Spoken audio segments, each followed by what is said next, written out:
नमस्ते बच्चों।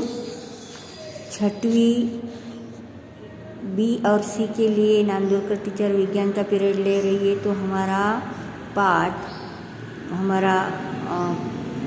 प्रकरण 12वां सरल यंत्र, ये प्रकरण हमने शुरू किया था और इसमें पच्चर यानी पाचर और उत्तोलक इसके बारे में मैंने आपको जानकारी दी थी। इसके पहले जैसे मैंने ढालू तल और विभिन्न प्रकार के जटिल यंत्र इसके बारे में मैंने आपको जानकारी दी। तो आज हम देखने वाले हैं आलंब और भार और बल, इसके बारे में इस वीडियो में जानकारी देखने वाले हैं। तुम्हारे सामने ये चित्र दिखाई दे रहा है। आलंब एक पेंसिल है और उसके ऊपर एक पट्टी, उस पर एक छोटा सा पत्थर रखा है। तो किस लिए रखा है, कितना भार है यानी वजन, तो ये देखने के लिए ये छोटा सा प्रयोग है। मेज पर एक पेंसिल रखनी है और उस पर एक पट्टी रखो कि उसके साथ समकोण बनाती है। चित्र में देखो, और पट्टी के एक सिरे पर पेपर वेट रखो क्योंकि पेपर वेट का वजन ज़रा भारी रहता है, उनका भार ज़्यादा रहता है। और दूसरे सिरे पर उंगली द्वारा दाब डालकर पेपर वेट को उठाओ। इस प्रकार बने उत्तोलक को आलंब, भार भुजा तथा बल भुजा कौन सी है ये हमें देखना है। तो ऐसे प्रकार बल, आलंब और भार, ये तीन ही प्रकार ये प्रयोग में हमें समझ में आते हैं, दिखाई देते हैं। तो अब अपनी उंगली और पेंसिल के बीच की दूरी को प्रत्येक बार 4 सेंटीमीटर बढ़ाते जाओ और देखो कि क्या प्रत्येक दूरी पर पेपर वेट को उठाया जा सकता है। तुम्हें मालूम होगा कि भार भुजा की तुलना में बल भुजा की लंबाई जैसे जैसे बढ़ती जाती है, वैसे ही पेपर वेट उठाने के लिए कम बल लगाना पड़ता है। तो देखो दूसरा, ये चित्र है तुम्हारे सामने, ये इनका निरीक्षण करो। ये ओपनर है और ये बोतल का ढक्कन निकालने के लिए ओपनर का उपयोग किया जाता है। तो यहाँ भी आलंब, भार और बल, ये तीन ही क्रिया यहाँ लगानी पड़ती है। तो सॉस की बोतल का ढक्कन निकालने के लिए ये ओपनर का उपयोग करते हैं। और चित्र का निरीक्षण करो और ये कृति करके देखो। ओपनर को ढक्कन पर टिकाकर उसके दूसरे सिरे पर बल लगाकर बोतल में मजबूती से लगे हुए ढक्कन को ऊपर के ओर खींचो। तो ऐसे इस प्रकार ये ओपनर की सहायता से ढक्कन निकाला जाता है। तो ढक्कन की ऊपर खिंचाया जाता है। इस समय ओपनर आलंब के चारों ओर घुमाता है। इस प्रकार भार, आलंब और बल इसे कहते हैं। तीसरे ये जो चित्र है इनका निरीक्षण करो। ये एक चिमटा है। चिमटा का उपयोग किस लिए किया जाता है, वस्तु पकड़ने के लिए। तो ये चिमटा है, उसके बीच एक वस्तु है, पेपरमेट हो, कोई भी वस्तु हो, तो यहाँ भार दिया जाता है। तो इस चित्र में आलंब, बल, भार, ये तीन ही कृति का यहाँ उपयोग किया गया है। तो चिमटे द्वारा हम किसी वस्तु को उठाते हैं, सबको मालूम है। चिमटे की दोनों भुजाओं की सिरों पर वजन अर्थात भार होता है और इन दोनों भुजाओं के मध्य भाग पर हम बल देते हैं। हमारे घर में भी ऐसे कोई चिमटे हो तो कोई गैस के बर्तन उठाने के लिए इनका उपयोग किया जाता है। और बल उत्तोलक के मध्य भाग में लगाया जाता है। आलंब तथा भार उत्तोलक के दोनों सिरों पर होते हैं। यहाँ ये दोनों सिरों पर लगाया जाता है। यानी बल, आलंब तथा भार के स्थानों के आधार पर उत्तोलक 3 प्रकार के होते हैं। तुम्हारे नोटबुक में ये वाक्य देखकर लिखा तो भी अच्छा होगा। बल, आलंब तथा भार। बल, आलंब तथा भार के स्थानों के आधार पर उत्तोलक 3 प्रकार के होते हैं। पहला प्रकार है उत्तोलक का पहला प्रकार, उत्तोलक का दूसरा प्रकार और उत्तोलक का तीसरा प्रकार। पहले प्रकार में या भार दिया जाता है, बल यहाँ से दिया जाता है, तब आलंब होता है। दूसरा प्रकार है या आलंब, बर और ऊपर से भार। और तीसरा प्रकार है एक साइड से भार, बीच में बल और आलंब। ऐसे 3 प्रकार है। तो उत्तोलक के पहले प्रकार में आलंब मध्य भाग में होता है तथा दूसरे सिरे पर भार और बल लगाया जाता है। ऐसे उत्तोलक के 3 प्रकार दिए गए हैं। इनका वाचन भी करो और बल, आलंब और भार ये तीनों का अर्थ भी हमें समझ में आएगा। इसके बाद तुम्हारे सामने छोटे छोटे आकृतियाँ दी गई है।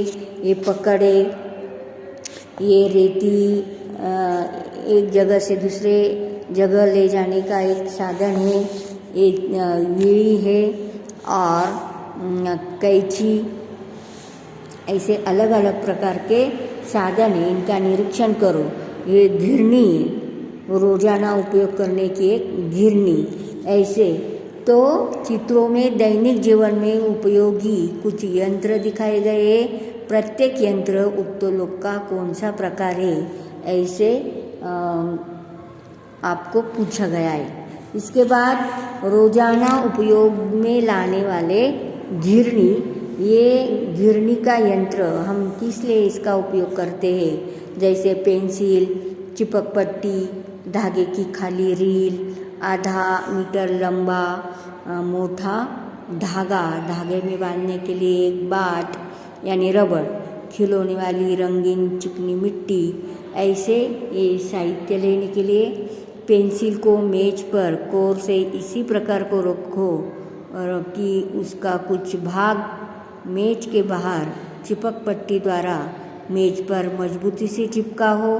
पेंसिल के बाहरी भाग पर धागे की खाली रील अटका दो। पेंसिल के सिरे पर रंगीन मिट्टी का गोला लगा दो, जिससे क्या होगा, रील पेंसिल से न निकले।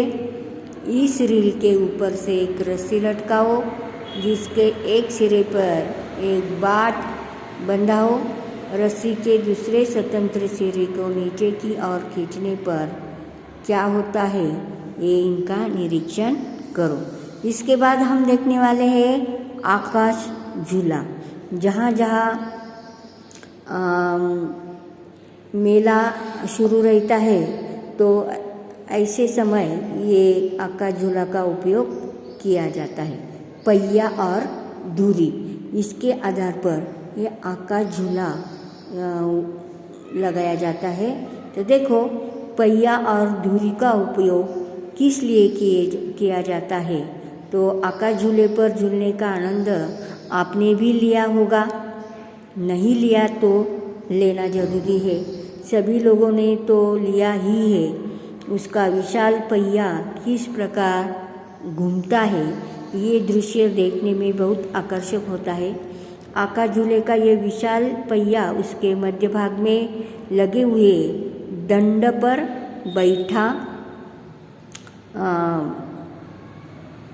बिठाया होता है। इस दंडों को धुरी कहते हैं। देखो, ये जो यहाँ पहिया लगाया जाता है इसे ही धुरी कहते हैं। यह आकाश झूला का अच्छी तरह से निरीक्षण करो। और बिजली की सहायता से ये धुरी को घुमाने पर उसके साथ लगा पहिया भी घूमता है। धुरी और पहियों की यह जोड़ी ये एक सरल यंत्र है। एक ऐसा है सरल यंत्र है और जोड़ी का अनेक स्थानों पर इनका उपयोग किया जाता है। आकाश झूले की धुरी घुमाने पर उसका पहिया भी घूमने लगता है। ये जो पहिया है ये भी घूमने लगता है। और साइकिल का पेंडल घुमाने पर पहिया घूमने लगता है। तो ऐसा क्यों, ऐसा प्रश्न पूछा है। तो ये एक सादा यंत्र है, सरल यंत्र है। तो ये पहिया क्योंकि पहिया पर ही साइकिल का पेंडल आधारित रहता है। इसके बाद हम देखने वाले हैं यंत्रों की देखभाल कैसे की जाती है। हमारे घर में अनेक प्रकार के यंत्र रहते हैं। जैसे हमारे घर में साइकिल भी रहती है, तो उसको बीच बीच में हम ऑयल लगाते हैं। सिलाई मशीन होती है तो उसमें भी बीच बीच में ऑयल लगाया जाता है। तो ऐसा क्यों, इसका कारण आज हम देखने वाले हैं। तुम्हारे सामने ये जो यंत्र दिखाई दे रहा है और एक हाथ दिखाई दे रहा है, तो ये ऑयल लगाता है। और ये यंत्रों की देखभाल कैसे की जाती है, एक यंत्र दिया है। इसकी सहायता से निरंतर उपयोग में लाए जाने पर यंत्रों के भाग एक दूसरे पर घिस जाते हैं और घिसने पर कभी कभी धूल बैठने पर भी उनके भाग खराब होने लगते हैं और अधिक घर्षण होता है। और जलवायु के प्रभाव से भी कुछ भागों को जंग लगाना शुरुआत हो जाता है। तो ऐसे नहीं होना चाहिए। इन भागों को घिसने से इनका छिजन हुआ भाग खराब हो जाता है जल्दी। इनका परिणाम क्या होता है, ये जो यंत्र है ये अनुपयोगी हो जाते हैं। इससे बचाव के लिए हम उनकी सही देखभाल करना ये हमारा महत्वपूर्ण कार्य होता है। इसके लिए यंत्रों की देखभाल करते समय उसका प्रत्येक पुर्जा यानी प्रत्येक भाग पूछकर स्वच्छ किया जाता है। आपस में घिसने वाले पुर्जों में तेल लगाया जाता है, ऑयल लगाया जाता है तथा ग्रीज ये ऑयल का एक भाग है। क्रूड ऑयल इसमें डालते हैं। इससे क्या हो जाता है, जो घर्षण होने वाला भाग है वो ज़्यादा घर्षण नहीं होता, छिजन कम होता है। और इसका उपयोग न करते समय धूल मिट्टी से यंत्रों को बचाने के लिए भी ढक कर रखते हैं। जलवायु के भी प्रभाव से बचने के लिए यंत्र के धातु वाले पुर्जों पर रंग लगाते हैं। ये ऐसे प्रकार के रंग लगाए जाते हैं और यंत्रों को शुष्क रखने की सावधानी रखी जाती है।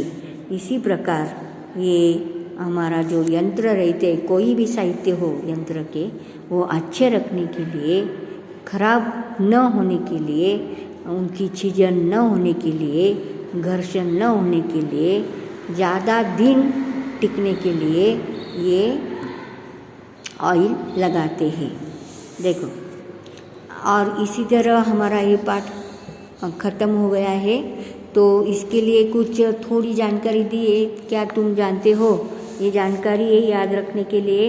बड़े बड़े कारखानों में यंत्रों की देखभाल के लिए एक स्वतंत्र विभाग होता है। एक निश्चित समय के लिए कारखानों को बंद करके उसको यंत्रों की देखभाल की जाती है।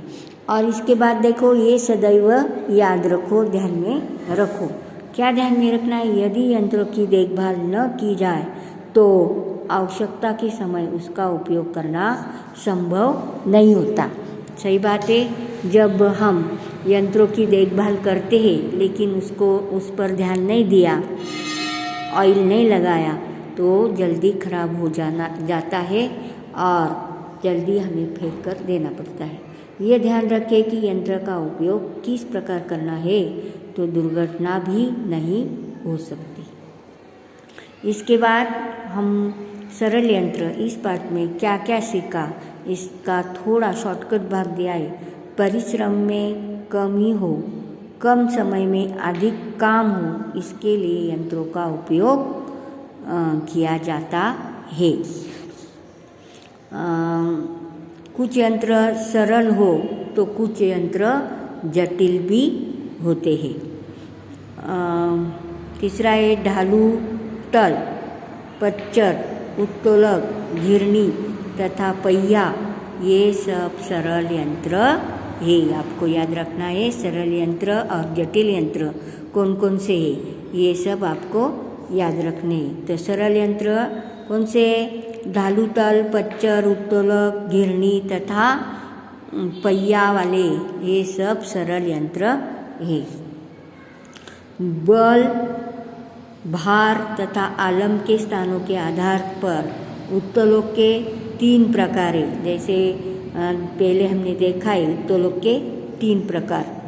यंत्रों की कार्यक्षमता बनाए रखने के लिए उनकी सही देखभाल भी करनी चाहिए और सही देखभाल करने के लिए उनको ग्रीज यानी इसे ग्रीस भी बोलते हैं और ऑयल इनका उपयोग करते हैं।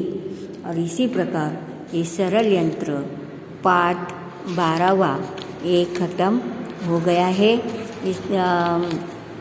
हम जो प्रश्न उत्तर है ये दूसरे वीडियो में मैं आपको प्रश्न उत्तर हल करके भेजूँगी। तुम्हारे नोटबुक में अच्छी तरह से ये प्रश्न के उत्तर लिखो, पाठ का वाचन करो, अच्छी तरह से समझो। ओके।